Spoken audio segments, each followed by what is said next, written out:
마태복음 16장 24절 한 절의 말씀입니다.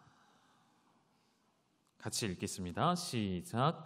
이에 예수께서 제자들에게 이르시되 누구든지 나를 따라오려거든 자기를 부인하고 자기 십자가를 지고 나를 따를 것이니라. 아멘. 오늘 제자반 수료 예배 그리고 사역반 수료 예배를 하나님 앞에 드리게 된 것을 다시 한번 우리 하나님께 감사를 드립니다. 모든 것 우리 하나님이 하셨고 또 그 안에서 1년 동안의 시간 동안 말씀을 배우고 말씀대로 살아내는 삶을 살아내 주신 우리 사랑하는 형제 자매님들께도 감사의 말씀을 드리고 싶어요. 긴 시간이었을 것입니다. 중간에 방학도 있었고 아울리치도 있었고 여러 가지 또 쉼도 있었지만 여기까지 인내하며 달려오신 우리 사역반, 제자반, 지체들 다시 한번 축복하고 싶고 축하한다는 말씀 꼭 드리고 싶었습니다. 그리고 우리 사역반은 꽤나 연기 잘하시죠. 특히 우리 박세진 집사님의 연기에 제가 쓰러질 뻔했습니다. 집에서 보다가 너무 연기를 잘하셔서요. 네, 탁월하셨습니다. 감사하고요.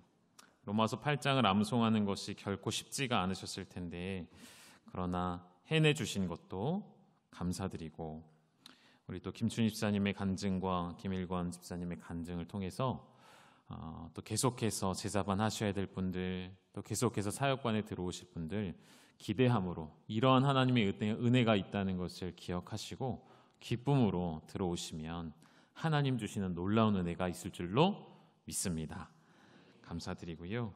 제가 요즘에 좀 정신이 없는 것 같아요. 제가 뒤에서 혼자 막 웃었어요. 왜 웃었냐면 제가 예배 시작 때부터 제가 계속 제 아내를 찾았어요. 제가 사열 끝에 앉거든요. 아내가 항상 제 옆에 앉거든요. 근데 아내가 안 올라오는 거예요. 어디 갔지? 왜 안 오지? 계속 그러고 있었어요. 바보같이.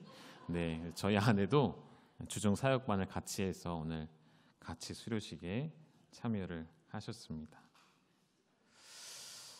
제자반 20명 그리고 사역반 18명 올 한 해의 귀한 훈련에 성실히 임해 주시고 수료하신 여러분을 진심으로 축하드립니다. 우리 다시 한번 박수로 축하하고 격려해 주실까요?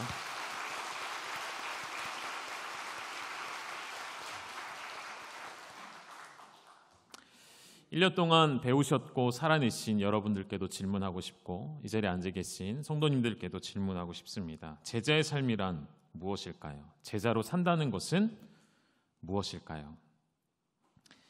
복잡하고 어렵게 생각하지 않으셨으면 좋겠습니다. 제자로 산다는 것은 이렇게 말씀드려 볼게요. 완벽함을 추구하는 삶은 아니라는 것이죠. 완벽해지는 시간이 아니에요. 그럼 무엇일까요? 제자 훈련에 대한 우리의 오해들이 몇 가지가 있다면 훈련을 받으면 완벽하게 살아내야 한다는 그런 마음, 그럼 스스로를 제약하는 어려움들, 고통들이 따라온다는 것이죠. 또 한 가지, 제자 훈련은 한 팀 한 팀의 멤버십을 만드는 것으로 끝나지 않는다는 것이죠. 그 제자반을 이끄셨던 지체들과 목사님, 사역반에 함께했던 지체들과 담당 목사님, 그들과의 멤버십을 만드는 것으로 끝날 수 없는 시간이기도 합니다. 오늘 마태복음 16장에서 예수님이 하신 말씀들과 또 제자들의 그 사이에서 이런 것들을 좀 발견해서 말씀 나누고 싶었어요. 21절의 말씀을 좀 보시면요. 마태복음 16장 21절에 보면 이때로부터 예수 그리스도께서 자기가 예루살렘에 올라가 장로들과 대제사장들과 서기관들에게 많은 고난을 받고 죽임을 당하고 제3일에 살아나야 할 것을 제자들에게 비로소 나타내시니라고 되어 있죠. 그러니까 이때로부터라는 것은 베드로의 고백이 있고 난 이후부터죠. 예수님을 향하여 주는 그리스도시요라는 믿음의 고백을 한 이후에 예수님께서 이제야 예수님께서 행하실 일이 정확히 무엇인지를 가르쳐 주셨다는 말이죠. 어떤 일이었죠? 예루살렘에 가셔서 장로들과 제사장들과 서기관들에게 고난을 받으시고 죽으시고 살아나실 것을 알려주셨죠. 이것을 들은 제자들의 마음이 여러분 어땠을까요? 22절에 보면 베드로가 예수를 붙들고 항변하여 이르되 주여 그리 마옵소서. 이 일이 결코 주께 미치지 아니하리이다. 이런 고백을 했습니다. 여러분, 이 베드로의 고백은 성경에 고백이라고 되어 있지 않죠. 뭐라고 되어 있죠? 항변했다라고 되어 있습니다. 항변. 저는 이 표현이 베드로의 마음을 정확하게 꼬집은 표현이라고 말씀드리고 싶어요. 베드로가 이것이 고백이 아니라, 그가 예수님께 말씀드린 것이 아니라 어떤 만류가 아닌 예수님을 향한 항변이었다는 거예요. 왜 항변을 했을까요? 예수님은 죽으시면 안 되니까요. 예수님이 죽음을 당하면 내가 여지껏 따라왔던 모든 것들이 헛수고가 될 것이니까요. 내가 예수님의 제자가 되었고 예수님을 따라 여기까지 왔는데, 내 인생의 모든 걸 걸었는데 내가 믿었던 길, 내가 선택했던 길이 끝나버린다 생각이 들었기 때문인 것이죠. 다른 제자들의 마음은 달랐을까요? 아니죠. 똑같았습니다.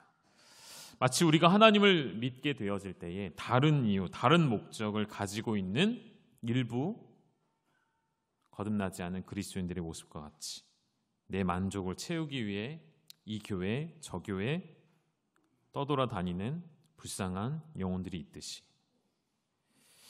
그럼 예수님의 이 십자가 사건을 앞에 두고, 그리고 우리는 이후에 예수님의 십자가 사건을 알기에 이런 질문 해볼 수 있을 것 같아요. 예수님의 십자가의 사건을 통해서 예수님의 제자 사역은 실패했는가? 라고 우리는 질문을 좀 던져보자는 것이죠. 여러분 어떻게 생각하십니까? 예수님의 공생의 사역과 예수님의 제자 사역을 세상은 실패했다라고 말하죠. 스승은 십자가에 달려 처형당했고 제자들은 뿔뿔이 흩어졌습니다. 유대인들은 예수님을 십자가에 매달고 환호와 승리를 외쳤습니다. 그리고 십자가에 달리신 스승을 본 제자들은 두려움에 휩싸여서 뿔뿔이 흩어졌습니다. 여기까지 보면 명백한 실패이죠. 예수님의 3년의 모든 사역은 실패했다 말하여도 과언이 아닐 것 같습니다. 그러나 과연 예수님의 사역이 거기서 끝났을까? 실패였을까? 그렇지 않음을 우리는 알고 있다는 것이죠.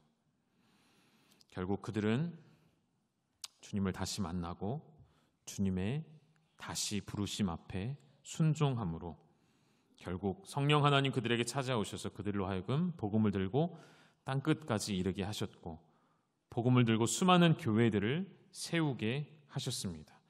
스승 되신 예수님의 그 십자가의 길과 순교자의 삶을 그들도 묵묵히 살아내는 걸음을 걸어갔다는 것이죠.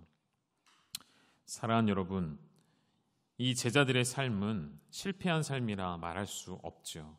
예수님을 버리고 떠났지만 실패라 말하지 않습니다. 우리 예수님 십자가에 달려 죽임을 당하셨지만 그것을 우리는 실패라고 말하지 않는다는 것이죠. 제자반이 끝나셨고 사역반이 끝나셨습니다. 완벽한 삶을 살아내고 계신가요? 그럴 수 없다는 것을 가르쳐 드리려고 하는 거예요. 그럴 수 없다는 것을 알려드리고 싶은 것입니다. 그러나 이전과 다른 것이 있다면 우리는 넘어져도 이제는 또다시 일어날 수 있는 힘이 생겼다는 것이죠. 실패해도 실패가 아님을 알고 다시 일어설 수 있는 힘이 우리에게 생겼다는 것이죠. 이제는 씨름하며 무엇이 옳고 그른지를 분별하는 인생이 되었다는 것이죠. 이제는 그 정욕의 실체를 알고 정욕과 싸우며 사는 인생의 길로 들어서게 됐다는 것이죠. 시편 1편 1, 2절에 이런 말씀이 있죠. 복 있는 사람은 악인들의 꾀를 따르지 아니하며 죄인들의 길에 서지 아니하며 오만한 자들의 자리에 앉지 아니하고 오직 여호와의 율법을 즐거워하여 그 율법을 주야로 묵상하는 자로다. 우리가 서 있는 길이 어디인지를 이제는 분별할 수 있게 되었고 그 길로 다른 지체들을 초대할 수 있게 되어진 삶을 살 수 있게 되었다는 것입니다.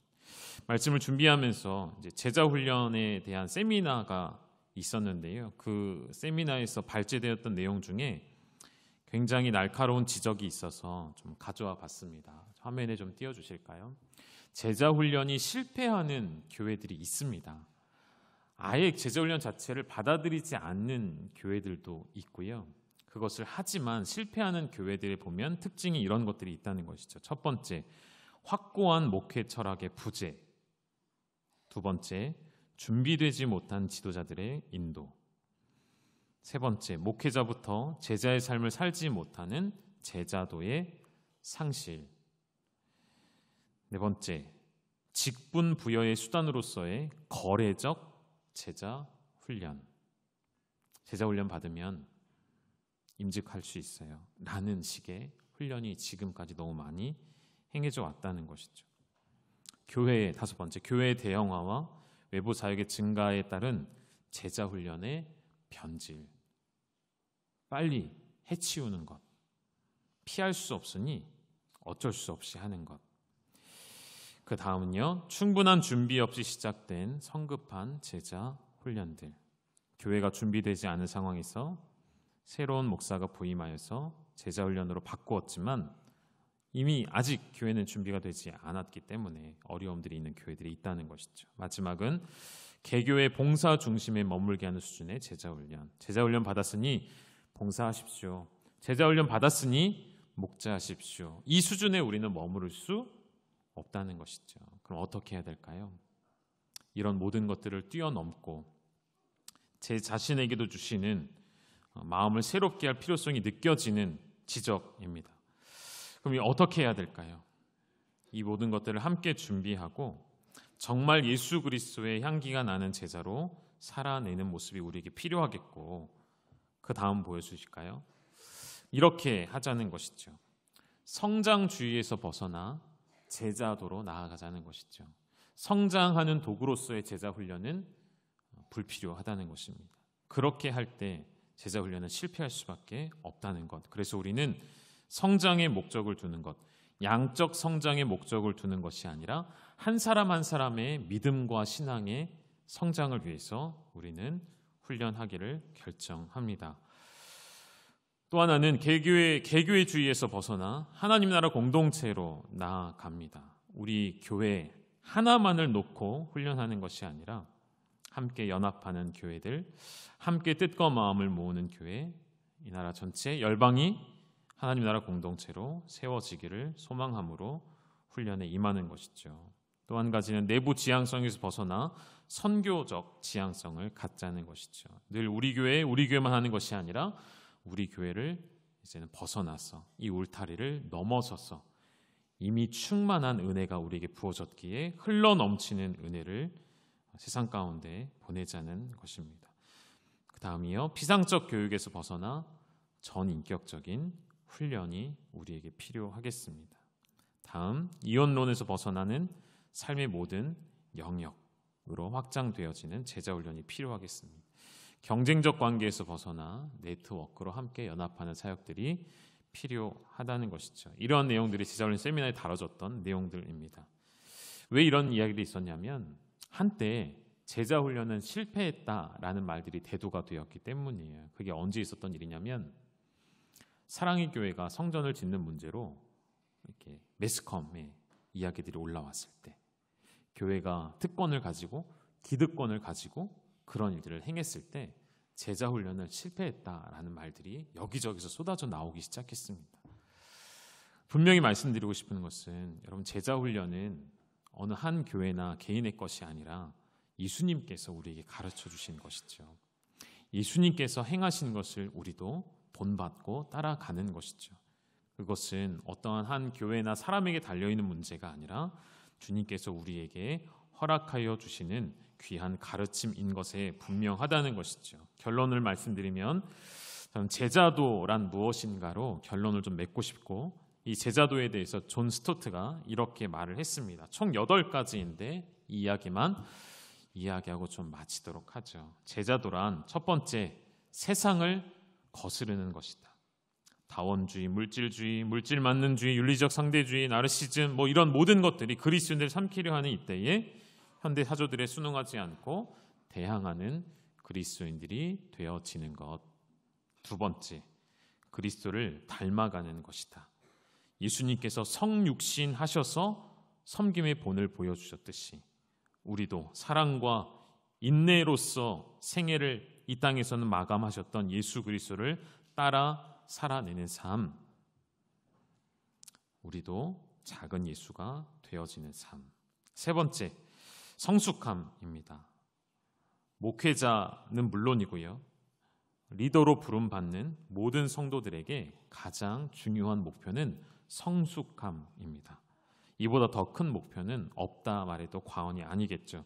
자신의 성숙함을 추구하는 것은 물론이고요, 맡겨주신 영혼들과 함께, 맡겨주신 지체들과 함께 목장이, 교구가, 공동체가, 부서가 함께, 교회가 함께 성장하고 성숙해 가도록 노력해야 할 의무가 제자들에게 있다는 것이죠.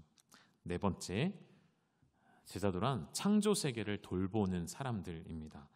제자도는 개인적 영역에, 개인의 신앙에만 머물지 않고요, 예수님의 제자라 주장한다면 그들은 예수님의 소유인 이 땅에 관심을 가져야 한다는 것이죠. 환경의 문제뿐만이 아니라 그래서 정치와 경제와 사회와 이런 분야에 관심을 가지고 함께 기도하며 하나님 나라를 확장해 가야겠습니다. 다섯 번째, 제자도란 매우 단순한 심플한 삶을 사는 것이죠. 메시지와 삶이 모순될 때에, 부딪힐 때에 특별히 여러분은 오전에도 말씀드렸죠, 돈과 소유하는 것에 대하여서 단순해지셔야 합니다. 그 부분에 대한 우리의 정욕과 욕심을 내려놓고 말씀에 입각한 단순한 삶을 살아내는 것이 제자도의 삶이라는 것이죠. 여섯 번째, 균형을 잡는 것입니다. 우리에게 균형이란 개인적인 신앙과 공동체적인 교제, 균형을 이루어야겠고요, 또 한 가지 예배와 여러분의 일, 균형을 가지셔야 합니다. 우리는 순례자이면서 동시에 이 땅을 살아가는 시민의 삶이라는 것도 조화를 이룰 수 있어야겠습니다. 일곱 번째, 하나님을 온전히 의존하는 것이 제자도이죠. 하나님 없이 살려는 모든 우리의 시도는 엄밀히 말할 때 죄라는 것이죠. 하나님께 의존하는 것이야말로 제자의 특징입니다. 하나님은 자기를 의지하고 의존하는 자를 기뻐하십니다. 하나님은 우리가 그 하나님을 찾고 의존할 때 하나님은 기뻐하신다는 것이죠. 마지막 여덟 번째, 죽음의 역설을 이해하는 사람들이 제자도의 길을 걷는 사람들입니다. 참된 제자들은요, 죽음의 역설을 이해하는 것이죠. 죽음의 역설이 무엇일까요? 죽음이라는 것을 통해 나타나는 약함에서 발견되는 능력을 경험하는 것. 아까도 우리 간증에서도 말씀하셨죠? 고난이 유익이 된다는 역설을 이해하는 것. 고난을 통해 영광을 얻게 된다는 것을 이해하는 것. 죽음을 통해 생명을 낳게 된다는 것을 이해하는 사람들. 그 사람들이 예수님의 참 제자가 될 수 있다는 것이죠. 사랑하는 우리 열방교회, 이번 제자반 마치시고 사역을 마친 지체들과 이 자리에 함께 오늘도 이 오후 시간에 하나님을 예배하기 위해 이 자리에 모이신 우리 사랑하는 모든 열방교회 지체들에게 다시 한번 우리 교회가 나아갈 방향과 비전을 말씀드리는 시간이었습니다. 우리 교회가 제자 훈련을 하면서 하나님의 일꾼을 세워가면서 우리의 어떤 사사로운 이익과 목적이 아니라 정말 하나님께서 기뻐하시고 하나님의 뜻을 이루어 드리는 그런 교회 함께 만들어갈 수 있기를 주님의 이름으로 축원합니다.